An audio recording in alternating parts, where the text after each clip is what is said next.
दूसरी शादी। अपनी दूसरी शादी के बाद रवि पहली बार जब मेरे घर आया तो मैं उसे देखती रह गई थी।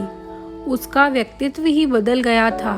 उसके गालों के गड्ढे भर गए थे, आंखों पर मोटा चश्मा जो किसी चश्मे वाले मास्टर जी के कार्टून वाले चेहरे पर लगा होता है, वैसे ही उसकी नाक पर टिका रहता था। लेकिन अब वही चश्मा व्यवस्थित तरीके से लगा होने के कारण उसके चेहरे की शोभा बढ़ा रहा था।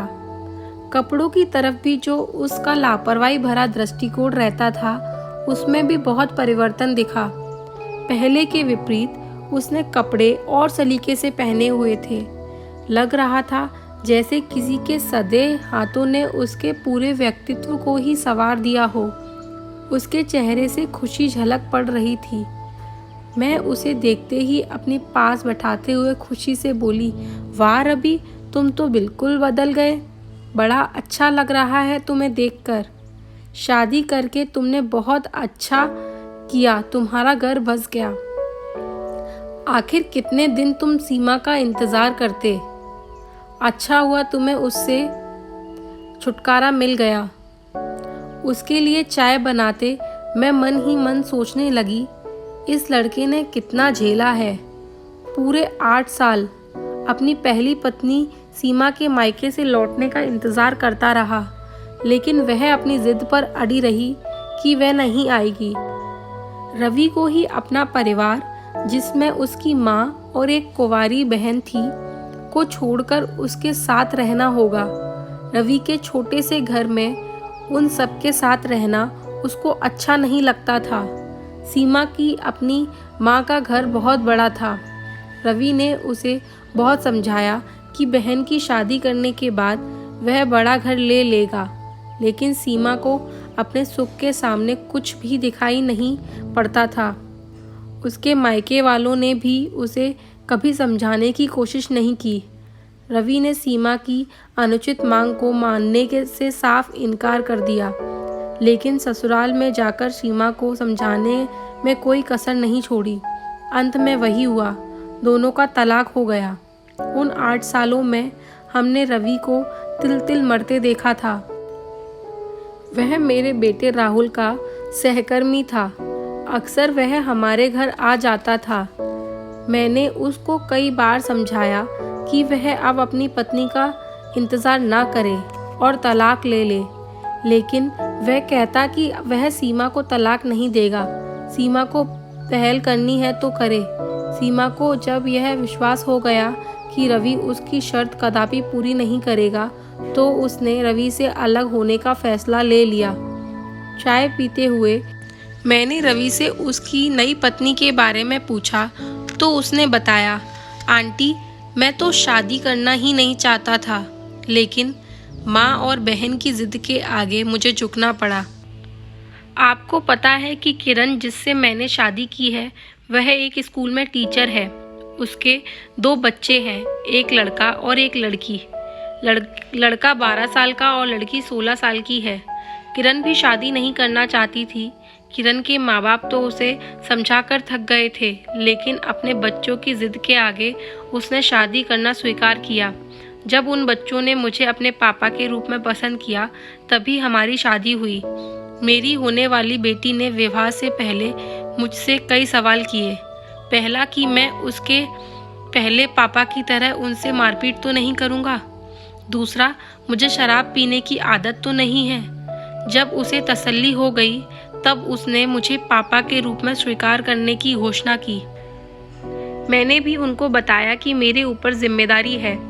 मैं उनको उतनी सुख सुविधाएं तो नहीं दे पाऊंगा जो वर्तमान समय में उन्हें उनके नाना के घर में मिल रही है।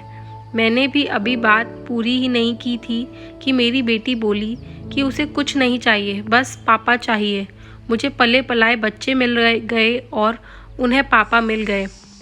मेरा तो कोई बच्चा है नहीं। अब इस उम्र में ऐसा सुख मिल जाए तो और क्या चाहिए। किरण भी यह सोचकर धन्य है कि उसको एक जीवन साथी मिल गया और उसके बच्चों को पापा मिल गए। अब घर में लगता है, बच्चे जब मुझे पापा कहते हैं तो मेरा सीना गर्व से फूल जाता है। एक बार मेरी बेटी ने मेरे जन्मदिन पर एक नोट लिखकर मेरे तकिए के नीचे रख दिया। उसमें लिखा था, दुनिया के बेस्ट पापा। उसे पढ़कर मुझे लगा कि मेरे जीवन ही सार्थक हो गया है। उसने एक ही सांस में अपने मन के सारे भाव मेरे सामने व्यक्त कर दिए। ऐसा करते हुए उसके चेहरे की चमक देखने लायक थी। बात बात में जब वह बड़े आत्मविश्वास के साथ मेरी बेटी शब्द इस्तेमाल कर रहा था, उस समय मैं सोच रही थी कि कितनी खुश होगी वह लड़की। लोग तो अपनी पैदा की हुई बेटी को भी इतना प्यार नहीं करते। मैंने कहा, सच में तुमने एक औरत और उसके बच्चों को अपना नाम देकर उनका जीवन खुशियों से भर दिया। एक तरह से उनका नया जन्म हो गया है। तुमने इतना बड़ा काम किया है कि जिसकी जितनी भी प्रशंसा की जाए कम है। तुम्हें घर बसाने वाली पत्नी के साथ पापा कहने वाले बच्चे भी मिल गए। मुझे तुम पर गर्व है। कभी परिवार सहित ज़रूर आना। उसने मोबाइल पर सबकी फ़ोटो दिखाई और दिखाते समय उसके चेहरे के हाव भाव से ऐसा प्रतीत हो रहा था जैसे वह कोई नेशनल लेवल का मेडल जीत कर आया है। और दिख रहा है, चलता हूँ आंटी जी, बेटी को स्कूल से लेने जाना है। वह मेरा इंतज़ार कर रही होगी। अगली बार सबको लेकर आऊँगा। और झुकते हुए मेरे पाँव छूकर दरवाजे की ओर वह चला गया। मैं उसे विदा करके सोच में पड़ गई कि समय के साथ लोगों के सोच में कितना सकारात्मक परिवर्तन आ गया है। पहले परित्यक्ता और विधवा औरतों को कितनी हे दृष्टि से देखा जाता था, जैसे उन्होंने ही कोई अपराध किया हो। पहली बात तो उनके पुनर्विवाह के लिए समाज आज्ञा ही नहीं देता था, और किसी तरह हो भी जाता तो शादी के बाद भी ससुराल वाले उनको मन से स्वीकार नहीं करते थे। अच्छी बात यह है कि अब बच्चे ही अपनी माँ को उनके जीवन के खालीपन को भरने के लिए उन्हें दूसरे विवाह के लिए प्रोत्साहित करते हैं, जैसा कि रवि के साथ घटित हुआ है। यह सब देखकर मुझे बहुत सुखद अनुभूति हुई और आज की युवा पीढ़ी की सोच को मैंने मन ही मन नमन करते हुए आत्मसंतुष्टि का अनुभव किया। अगर आपको मेरी कविता अच्छी लगी हो तो लाइक करें, शेयर करें।